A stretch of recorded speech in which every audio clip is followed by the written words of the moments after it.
여러분 혹시 오케스트라 연주하는 거 직접 공연장에서 라이브로 들어본 적이 있습니까? TV로 본 거 말고요, 현장에서 직접 오케스트라 연주를 본 적이 있냐라는 거예요. 저는 딱 한 번 그런 오케스트라 연주를 공연하는 그 현장에서 직접 라이브로 들어본 적이 있습니다. 어쩌면 여러분들 그렇게 생각하실 거예요. 그 비싼 오케스트라를 목사가 무슨 돈이 있어서 봤나 라고 생각하실 텐데, 그래서 말씀드리는 겁니다. 그 오케스트라 단원 중에 한 명을 제가 잘 알고 있습니다. 이 말은 무슨 말일까요? 공짜로 봤다는 얘기예요. 공짜로 4년 전에 부산에 있을 때 집사람과 함께 그 공연장에서 직접 오케스트라를 직접 봤습니다. 직접 공연을 감상하는데, 여러분 TV로도 가끔 오케스트라 하는 것을 보여주지 않습니까? 그때 받는 감동하고 감동의 질이 달라요. 여러분 기회 되시면 직접 가서 한번 들어보세요. 단 비쌉니다. 아시는 분 있으면 좋습니다. 그 오케스트라 이름은 부산 하늘아이 어린이집 오케스트라였습니다. 우리 막내가 그 오케스트라의 단원입니다. 말하자면 거창하게 말했지만 어린이집 발표회 간 겁니다. 어린이집 발표한다고 가게 됐는데, 여러분들 아마 들으시면서 무슨 5살짜리가 무슨 오케스트라냐라고 생각할지 모르겠지만 저도 그렇게 생각했습니다. 무슨 5살짜리 아이가 다른 동년배 아이들과 함께 오케스트라를 만들어서 공연한다고 하니, 여러분 저도 어이가 없었습니다. 그래서 도착해서 보니까 그래도 제법 복장도 갖췄어요. 그리고 악기도 구색을 맞춰놨습니다. 뭐 실로폰, 캐스터네치, 멜로디온, 뭐 짹짹이 뭐 이런 것들 막 다 진짜 오케스트라처럼 구색을 맞춰놓은 거예요. 그렇다 할지라도 그들 모습 속에서는 오케스트라다운 모습을 전혀 찾아볼 수 없었습니다. 이게 팩트입니다. 그런데 문제는 부모들이 진지하더라는 거예요. 마치 무슨 진짜 오케스트라 공연을 보러 온 것처럼 부모들의 표정이 비상합니다. 그래도 여전히 드는 생각은, 제 안에는 지들이 뭐 연주를 해봤자 소음이고 시끄러운 소리고 꿍짝꿍짝하다 말겠지, 그런 생각들을 하게 되었어요. 그런데 연주가 시작되자 왜 슬픈 예감은 틀린 적이 없죠? 예, 맞습니다. 그냥 꿍짝꿍짝이었어요. 어떤 아이는 반박자 느리고, 어떤 아이는 반박자 빠르고, 어떤 아이는 들어갈 타이밍을 놓쳐가지고 막 머리 긁적이면서 옆 친구 막 보고 있고. 왜 아이들이 실수가 없겠습니까? 한 명 한 명 따로 떼어놓고 보니까 아이들의 연주가 정말 형편이 없어요. 시끄럽고, 이거는 연주가 아니죠. 그냥 자기 기분 뭐 맞는 대로 그냥 때리는 것 같아요. 그런데 한 명 한 명은 그랬습니다. 그런데 신기한 것은 이 한 명 한 명 말도 안 되는 그 꿍짝꿍짝들을 모아놓으니까 나름대로 이게 익숙한 리듬이 들려요. 그 속에서 우리가 잘 아는 음악이 거기서 나오더라는 거예요. 신기한 경험이었습니다. 하나하나는 말도 안 되는데 모아놓으니까 제법 아는 노래더라고요. 게다가 또 하나 신기한 경험이 있었습니다. 그거는 저희 집사람과 제가 여러 악기를 들고 있는 아이들 중에 유독 한 아이만 보이더라는 거예요. 그 아이는 자기 상반신만한 심벌즈를 들고 있는 아이였습니다. 우리 막내예요. 우리 막내가 연주를 잘해서 그 아이밖에 보이지 않은 것이 아닙니다. 심벌즈를 들고 연주를 하면은 여러분 어떻게 하면 연주를 잘할 수 있습니까? 우리 아이가 심벌즈를 갖고서 한 것은 이 한 곡을 연주하는 내내 제 생각으로는, 제 기억으로는 5번 때리고 말았습니다. 아이가 때린 시간보다 들고 기다리는 시간이 훨씬 더 많았어요. 그런데 그래도 이 아이가 나름 집중하고 자기 들어갈 박자를 놓치지 않고 몇 번 되지 않으니까 안 틀리려고 들고서 계속 이땐가 이때 아닌가 하더니 뻥 치는데 그게 묘하게 적당한 때 딱 들어가더라는 거예요. 저는 이걸 치려고 막 할 때 저희 집사람과 저하고는 굉장히 긴장을 했죠. 근데 땅 때려서 정확한 때 때리면 여러분 잘 모르실 거예요. 속이 시원해요. 어쩜 그렇게 적당한 때 잘 맞게 때리는지. 그러니까 땅 이렇게 치는데 막 시원시원한 겁니다. 우리 아이는 이 오케스트라에서 부각되지도 인상적인 모습도 보여주지 못했습니다. 그런데 놀랍게도 많은 아이들 속에 있었지만 저희 부부는 그 아이만 보였어요. 그리고 그 아이만 기억납니다. 그때 많은 아이가 있었지만 그 사람들 아무도 기억이 안 나요. 우리 아이가 했던 동작 하나가 기억이 나요. 그곳에 있는 부모님들 다들 그랬을 겁니다. 다들 자신의 아이들만 보고 있었습니다. 사진을 찍어도 자신의 아이들만 찍었어요. 여러분, 원래 사진이라는 게 어떻게 찍어야 됩니까? 사람들 여러 명 있으면 가운데 놓고 찍어야죠. 근데 제가 얼핏 보니까 부모님들 사진 어떻게 찍는 줄 아십니까? 자기 아이가 끝에 있어도 여기가 중앙이에요. 나머지는 전부 다 배경이 되더라는 거예요. 아무리 가운데 있는 아이도 끝에 있는 아이 부모는 그 아이가 중심이 되더라는 거예요. 나머지는 다 배경이에요. 여러분, 아이들은 최고의 연주가는 분명 아니었습니다. 그래서 그들은 최고의 연주도 하지 못했습니다. 그런데 그곳에 최고의 관객들이 있었어요. 최고의 찬사를 보내는 최고의 관객들. 그러니 그 공연은 최고의 공연장이 되었습니다. 왜냐하면 부모들은 자녀들이 별 볼 일 없는 역할을 맡고 있다 할지라도, 자녀들이 저 구석에 가 있다 할지라도 자기 자녀만 보이고 자기 자녀만 기억할 수 있는 능력이 있기 때문입니다. 그날 저희 부부에게도 우리 막내가 그 공연장의 주인공이었습니다. 비록 딱 대여섯 번 심벌주를 울리고 내려왔지만 우리에게는 우리 아이가 주인공이었습니다. 그런데 그거 아십니까? 여러분들이 우리 하나님에게 그렇습니다. 여러분, 아멘은 하는 타이밍을 놓치신 분들을 위해서 한 번 더 말씀드리겠습니다. 여러분들이 우리 하나님에게 그렇습니다. 여러분이 어떤 삶을 살든지, 비록 세상이 여러분들을 주목하지 않는 인생이라 할지라도, 세상이 여러분을 의리라고 칭한다 할지라도, 비록 내가 이 땅에서 이룬 것이 없다 할지라도, 쌓아놓은 물질이 없다 할지라도, 세상 사람들의 평가가 여러분들을 향해서 그렇게 의미 있는 평가를 내리지 못한다 할지라도, 마치 이 세상에 여러분 혼자만 있는 것처럼 하나님의 시선은 여러분들에게 있다라는 것이에요. 하나님은 여러분들만 주목하고 있어요. 하나님은 여러분들에게 마음 빼앗기신 분이에요. 세상에 오직 여러분만 있는 것처럼 하나님은 여러분들을 주목하고 계시다는 거예요. 비록 우리가 멋진 인생을 연주하지 못한다 할지라도 하나님이 그분이 우리의 최고의 관객 되어 주시고 최고의 지휘자 되시고 심지어는 최고의 연주자가 되어 주셔서 우리와 함께 협연해 주시더라는 거예요. 그래서 우리의 인생이 최고의 공연장이 되는 겁니다. 비록 내가 있는 곳이 형편없는 자리라 할지라도, 비록 내가 이곳에 있는지조차 사람들은 눈여겨보지 않는다 할지라도, 비록 나는 늘 이 자리가 마음에 안 들어서 늘 떠나고 싶은 자리다 할지라도 하나님이 여러분을 지켜보고 계시니 그곳이 여러분 인생의 최고의 공연장이 되는 겁니다. 지난 시간에 같이 나누었듯이 노 땅 사람들은 위대한 업적을 이룬 사람들입니다. 노 땅 사람들은 높은 성을 쌓았습니다. 유명한 자들이었어요. 그들은 한 세대를 주도했고 화려한 문화와 문명을 일군 한결같이 영웅들이고 용사들이었습니다. 그들은 마치 자신의 능력과 실력으로 세상 모든 것을 자신을 위한 무대로 만들고 콘서트장으로 만들어 그 무대를 독점하듯이 주목받는 삶을 사는 자들이 그들이었습니다. 세상은 그들을 주목했습니다.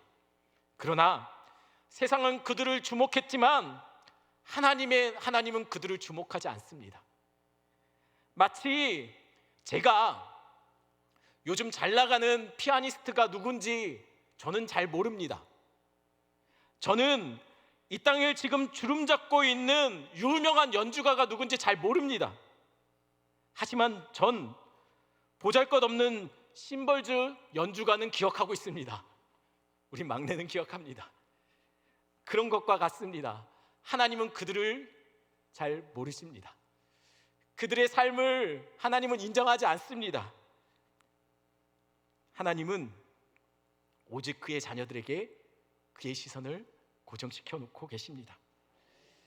하나님은 가인과 롯 땅 사람들을 주목하지 않습니다. 왜냐하면 하나님과 끊어진 관계이기 때문이에요. 그래서 성경은 그들에게 어떤 기대나 소망도 그곳에 두지 않습니다. 그걸 어떻게 할 수 있을까요? 그들이 세상을 주도하고 있음에도 불구하고 왜 하나님은 그들에게 이 세상의 소망을 그들에게 두지 않는 것일까요? 오늘 본문에 아담의 족보가 나오는데 그 족보를 보면 알 수 있어요. 그들은 세상의 유명한 자들이었지만 하나님의 복이 흘러가는 계보 안에는 그들은 포함되지 않고 있습니다. 말씀 한번 1절 2절 말씀 한번 같이 볼까요? 한 목소리 읽습니다. 이것은 아담의 계보를 적은 책이니라. 하나님이 모형대로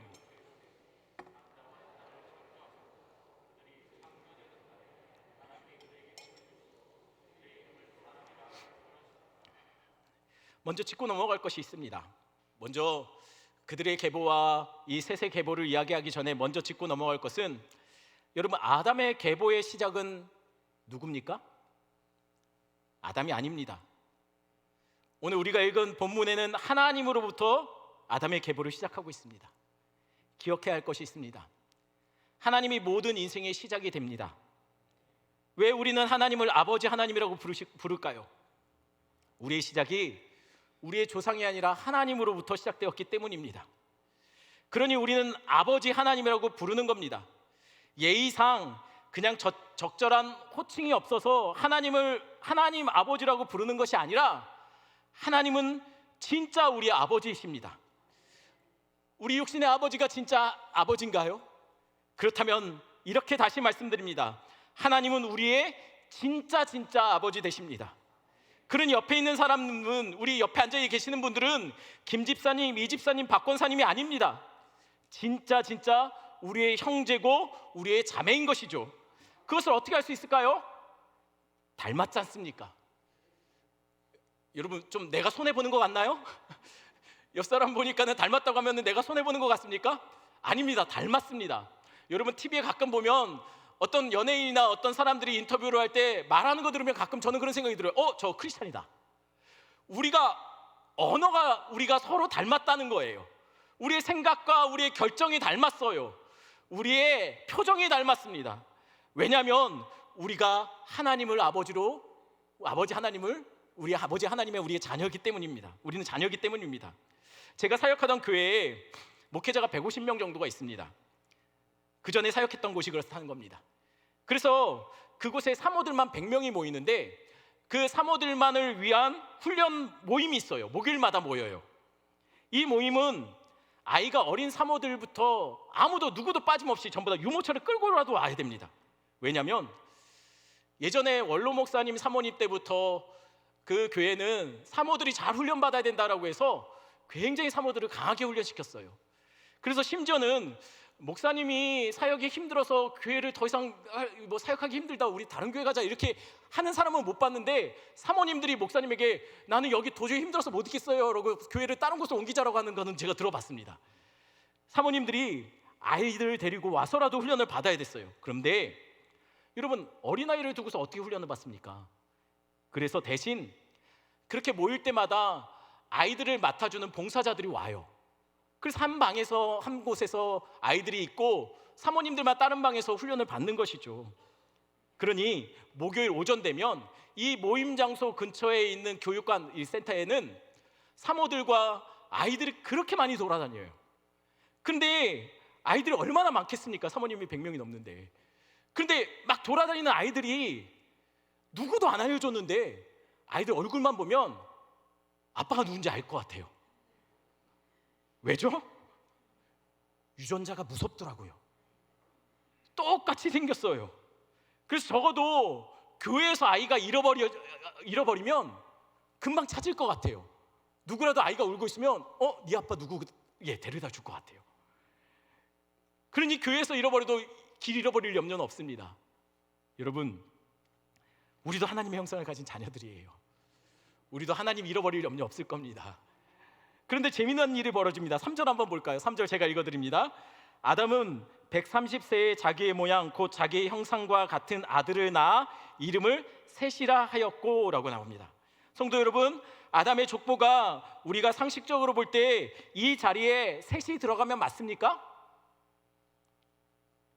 아담이 낳은 아들이 셋만 있나요?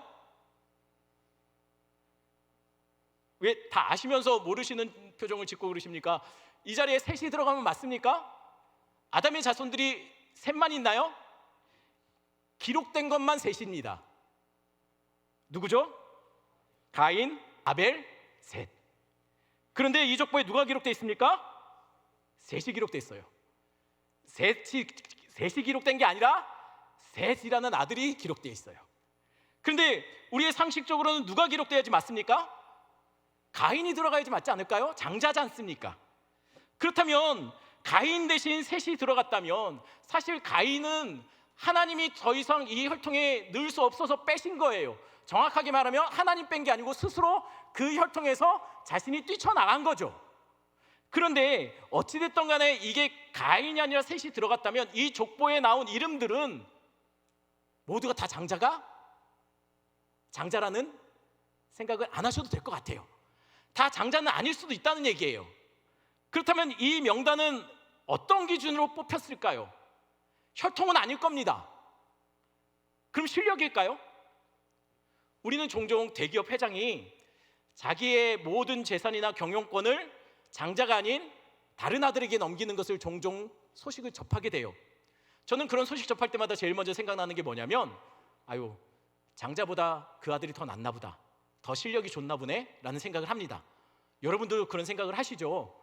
여러분, 장자가 아니고 이 명단 안에 영적인 장자들로 그 사람 이름이 들어갔다는 얘기는 곧 뭘까요? 실력으로 뽑혔다는 얘기일까요? 분명한 것은 있습니다. 하나님은 셋의 혈통을 선택하셨어요. 그리고 그 혈통에 복을 주셨어요. 그리고 하나님은 그분의 위대한 계획을 그 자손들을 통해서 펼치실 겁니다. 이루어 가실 거예요. 그게 맞죠. 그렇다면 분명 이 명단에 이름이 올라간 사람들은 아무나 올라간 건 아닐 거예요. 그 한 세대를 책임질 사람이 올라간 겁니다. 그 세대의 영적인 분위기를 주도할 사람이 올라갈 거예요. 그렇죠? 그러면 여기에 이름이 올렸다면 얼마나 대단한 사람이겠습니까? 사법고시, 행정고시의 합격자 명단에 자기 이름을 올린 것과는 차원이 다른 문제예요. 훨씬 더 굉장히 영광스럽고 굉장히 들어가기 힘든 명단 속일 거예요. 그런데 여러분, 성경을 읽다 보면 아마 그런 생각을 가지고 본문을 읽다 보면 많이 실망하실 겁니다. 왜냐하면 그렇게 선택된 자들의 인생이 너무 평범해요. 너무 평범하다 못해 초라하고 형편없어 보입니다. 한번 3절에서 5절 말씀 한번 읽어볼까요? 제가 읽어드립니다. 3절에서 5절 말씀.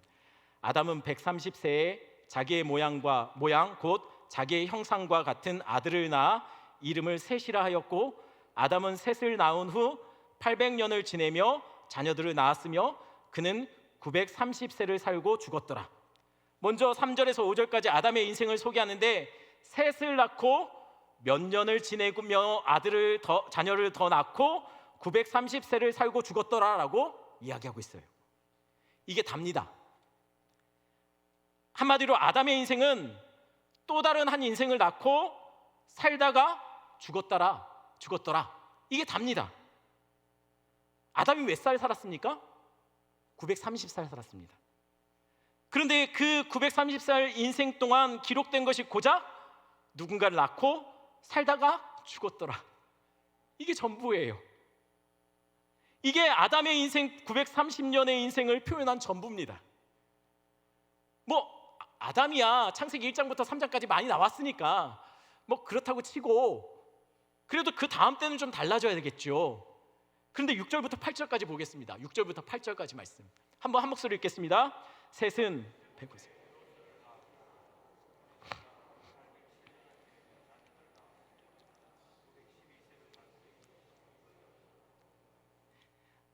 아담의 아들 셋도 마찬가지예요.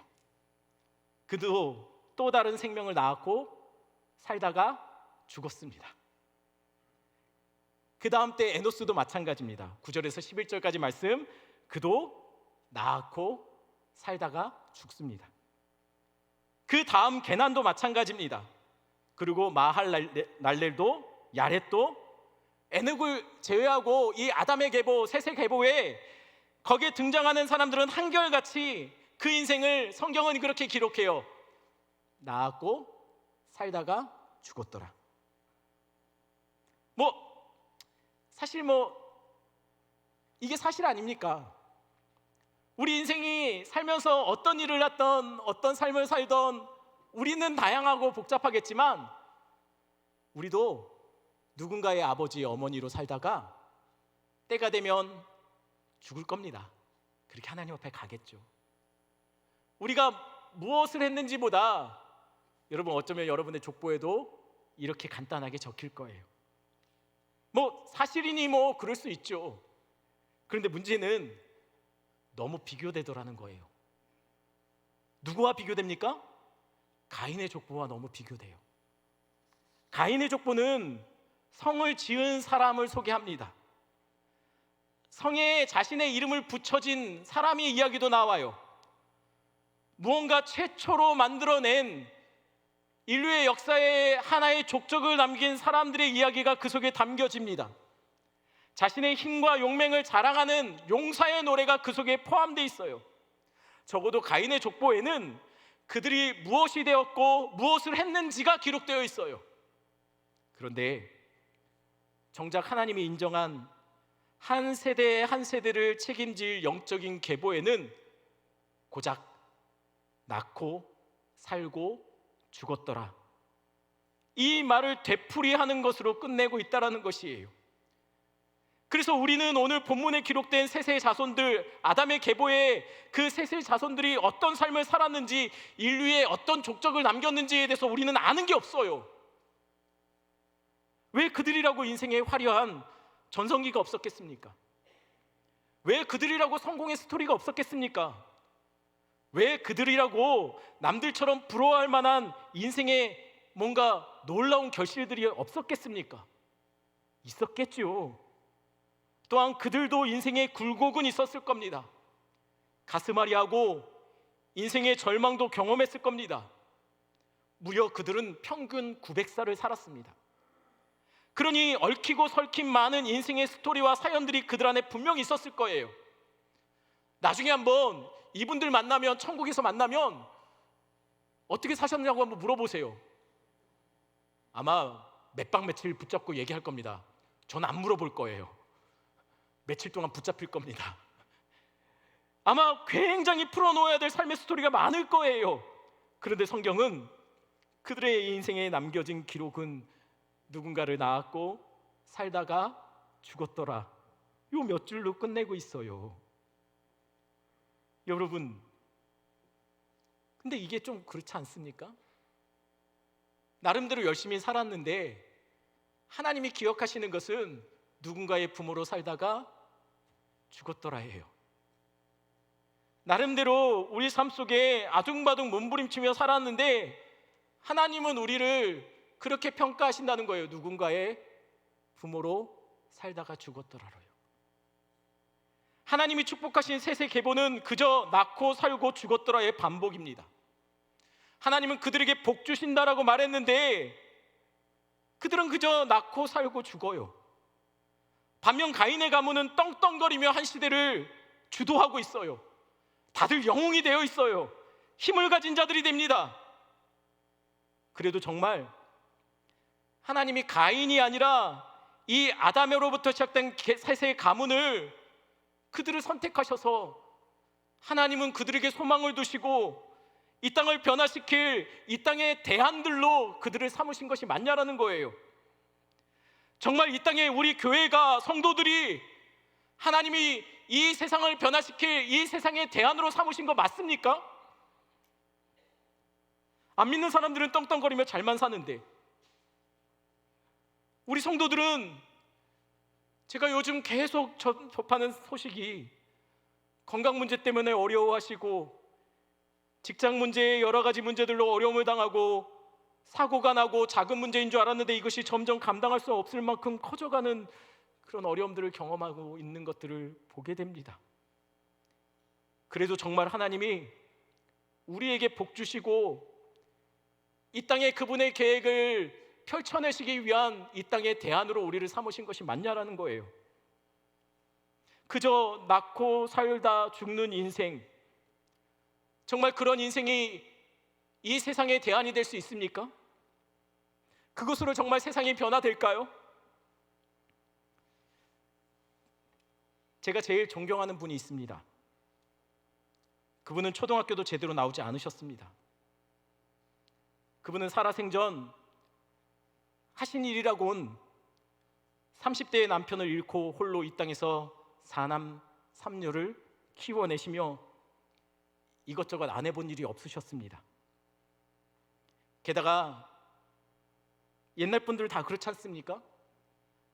가장 아끼던 큰아들은 남편과 똑같은 병으로 젊은 나이에 떠나보내고 그 아들 평생 가슴에 묻어두고 사신 분이었습니다. 그분은 교과서에 나오는 분도 아닙니다.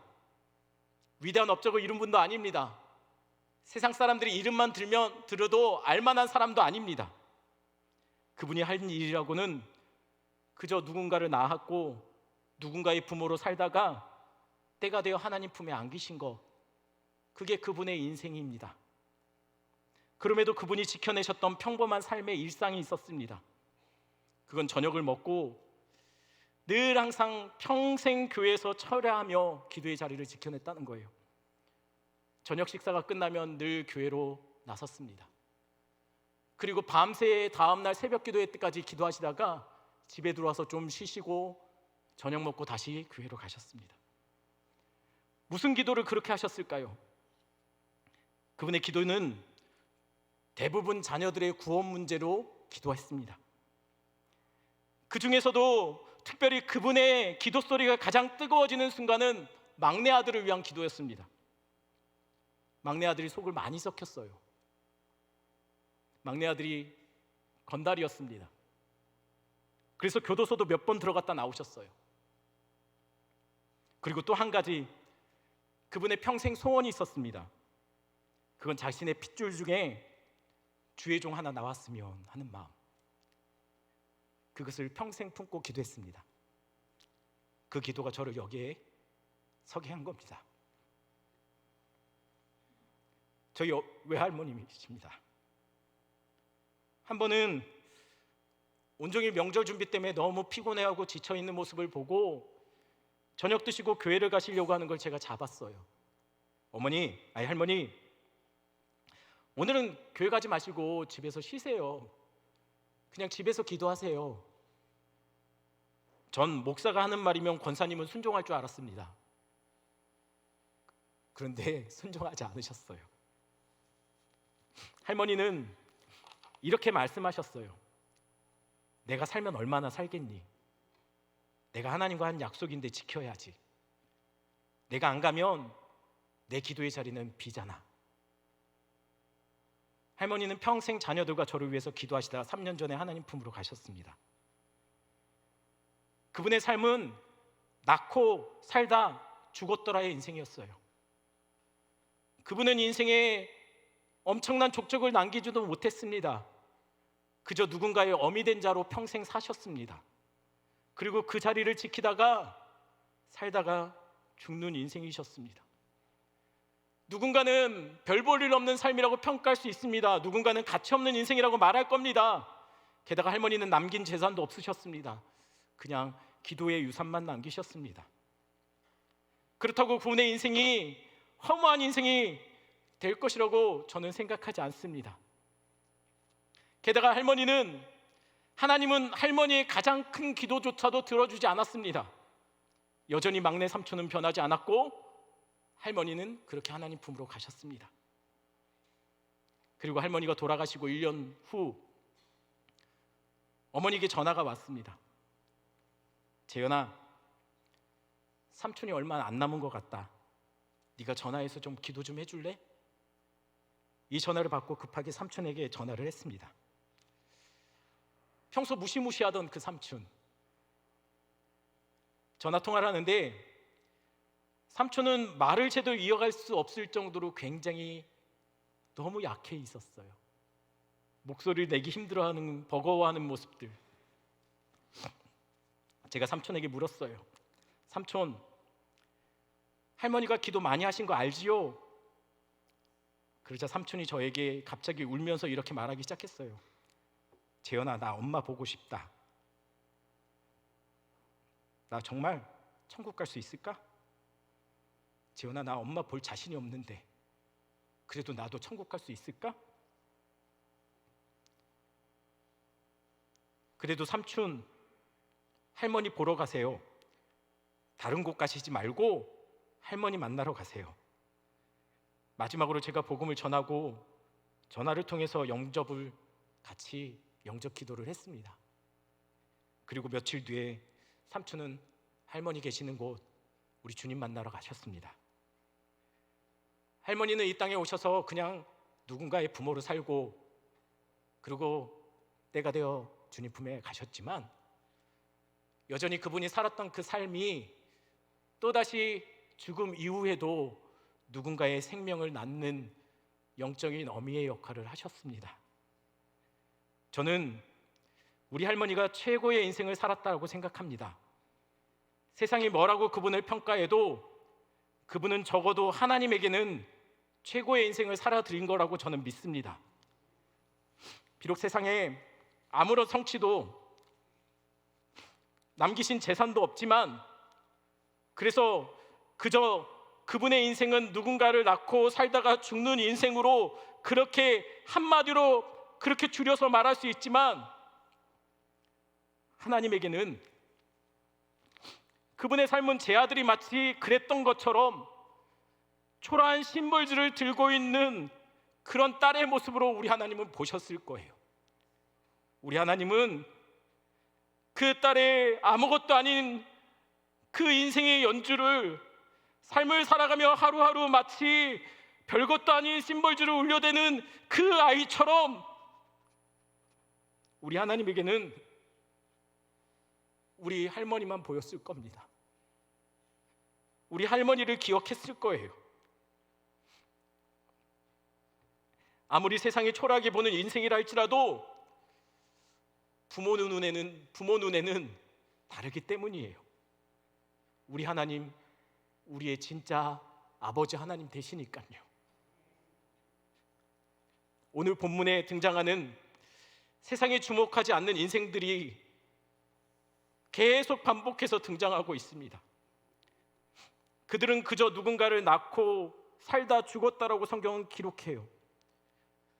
그리고 그렇게 태어난 또 누군가는 아버지처럼 또 다른 누군가를 낳고 살다가 죽습니다. 그리고 그 다음도 그렇습니다. 또 다음도 그렇게 살았습니다. 그저 한 인생 왔다 누군가의 부모로 살다가 죽었습니다. 그냥 평범한 인생이었어요. 이러한 평범한 인생이 그 인생 위에 또 다른 인생이 겹쳐지고 또 다른 인생이 포개지고 이런 인생이 이 평범함이 계속 반복해서 오늘 성경은 기록하고 있어요.